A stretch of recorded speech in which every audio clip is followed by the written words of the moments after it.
নমস্কার বন্ধুরা, সুনিতার হেসেলের সবাইকে স্বাগত। আজ আপনাদের সঙ্গে আমি খুবই সিম্পল একটা রেসিপি শেয়ার করব। পাট শাক ভাজার রেসিপি শেয়ার করব। দেখুন, তার জন্য এখানে আমি পাট শাকগুলোকে কিন্তু খুব ভালো করে ছাড়িয়ে নিয়েছি, বেছে পরিষ্কার করে ধুয়ে নিয়েছি। এবার এই পাট শাকগুলোকে আমি একটু ছোট টুকরো করে কেটেও নিয়েছি।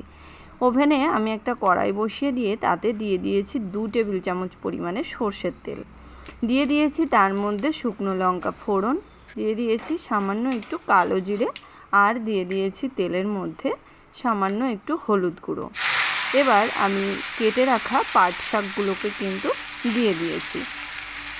এখানে পাট শাক কিন্তু আলাদা করে সিদ্ধ করে নেওয়ার কোনো দরকার নেই। আর এই রকম তেলের মধ্যে পাট শাক রান্না করার সময় হলুদ দিলে পাট শাকের কালারটাও কিন্তু খুব ভালো আসে, আর খুব সহজেই কিন্তু হলুদটা পাট শাকের সঙ্গে কিন্তু মিশে যায়। দেখুন, খুব ভালো করে একটু মিশিয়ে নিয়ে এখানে এবার আমি দিয়ে দেব স্বাদ অনুযায়ী একটু লবণ।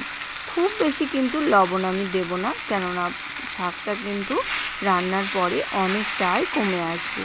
তার জন্য এখানে আমি সামান্য একটু লবণ ব্যবহার করেছি, হাফ চামচের মতো। খুব ভালো করে মিশিয়ে নিয়ে দেখুন, এখানে আমি শাকটাকে কিন্তু খুব ভালো করে মিশিয়ে নিয়েছি। দেখুন, মেশাতেই কিন্তু শাকটা অনেকটাই কমে এসেছে।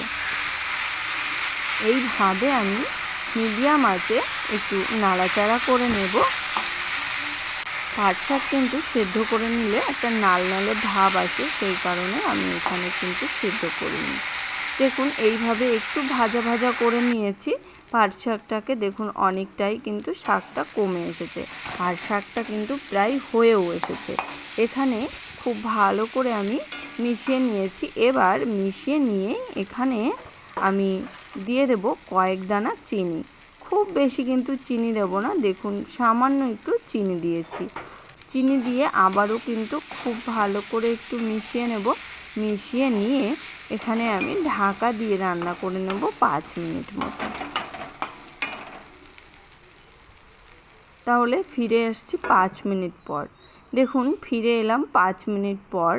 শাকটা কিন্তু এখন অনেকটাই সেদ্ধ হয়ে গেছে, আর পাট শাক কিন্তু সেদ্ধ হতে একটু দেরি হয়, সেই কারণে আমি এখানে একটু ঢাকা দিয়ে একটু ভাপিয়ে নিয়েছি। দেখুন, শাকটা কিন্তু অনেকটাই কমে এসেছে, আর এইভাবে আমি একটু খুন্তি দিয়ে একটু ঘেটে দিচ্ছি, যাতে যে আস্ত ভাবটা আছে সেটা যাতে না থাকে। খুব ভালো করে একটু মিশিয়ে নিলেই কিন্তু তৈরি হয়ে যাবে আমাদের পাট শাক ভাজা। এই রকম পাট শাক ভাজা কিন্তু গরম গরম ভাতের সঙ্গে খেতে অসাধারণ লাগে। তাহলে বন্ধুরা, আমার এই পাট শাক ভাজার রেসিপি আপনাদের কেমন লাগলো অবশ্যই কিন্তু কমেন্ট করে জানাবেন। যদি ভালো লেগে থাকে তাহলে একটা লাইক করবেন, আর সাবস্ক্রাইব করে পাশে থাকার অনুরোধ রইল। আজকের মতো এই পর্যন্তই। আবার দেখা হবে নতুন কোনো রেসিপি নিয়ে। ভালো থাকবেন, সুস্থ থাকবেন। ধন্যবাদ।